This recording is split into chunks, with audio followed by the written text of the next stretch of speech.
What's up mga guys? So mega shout out sa ating kabayan dito sa Japan. Nandito na naman tayo sa ayuda sa mga fully na nagbabayad ng tax at insurance. So ito na po yung para sa inyo na ayuda mga guys. So sa mga walang pitong lapad dyan or mga taong hindi talaga nakatanggap ng mga ayuda, halimbawa yung 3 lapad, 7 lapad, at saka 10 lapad. So ito na po ang para sa inyo. So marami kasing nagko-comment sa aking unang video na napaka-unfair or ano paman.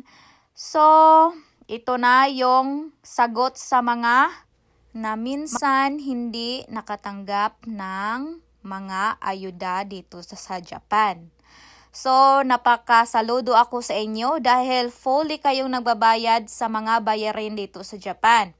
So, dahil dyan, ito na po yung regalo para sa inyo na galing sa Japan.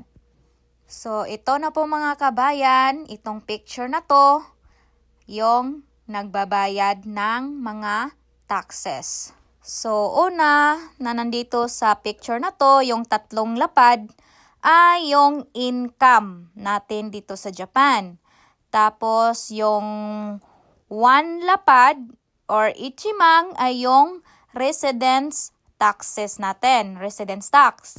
So, bali lahat ay 4 na lapad or 40,000 na bababa yung mga bayarin natin na mga tax.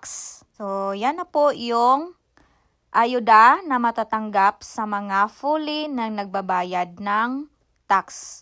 Hindi man pareho sa mga binibigyan ng ayuda na 7 lapad kasi cash kasi yung pagbigay.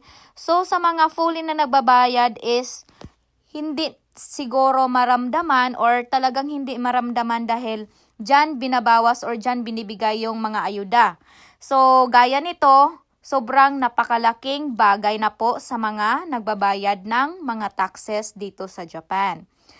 So, kung masasabi nyo na saan yung ayuda, di nyo talaga ma-feel yan at hindi talaga katulad ng mga nakatanggap ng 7 lapad na cash yung natatanggap.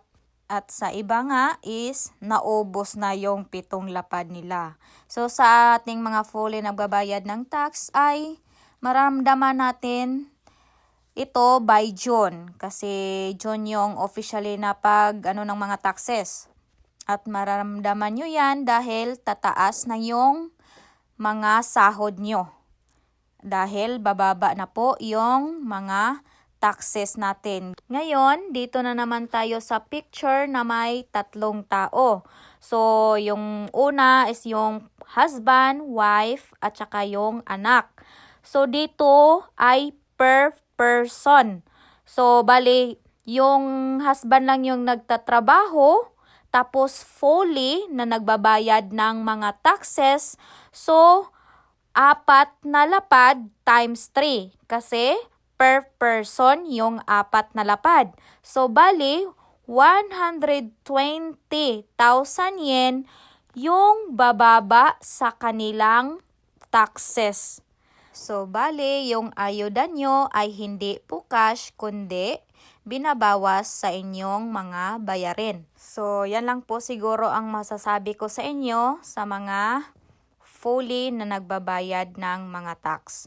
So, sa mga nakatanggap ng mga ayuda, so, wag kayong mag-expect na bababa din yung mga tax nyo. So, para lang to sa fully na nagbabayad ng mga tax.